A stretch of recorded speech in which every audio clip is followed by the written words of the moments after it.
को स्वागत करुछि मु रश्मि।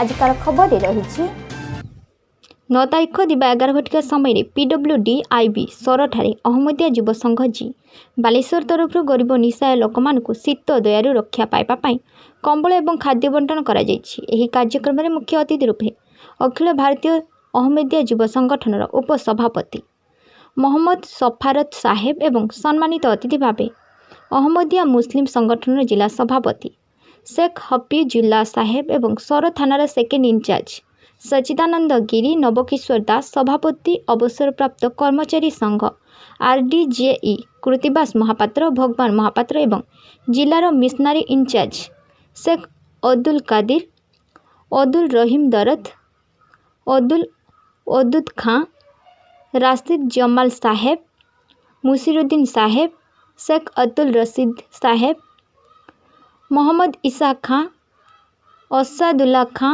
शेख मुख्तार कायद हल्दीपदा सहयोग कले।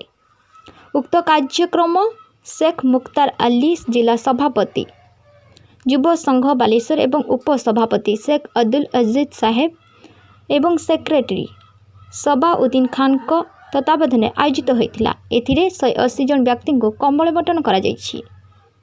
खैरारू संजय बेहरा रिपोर्ट ओडिशा न्यूज।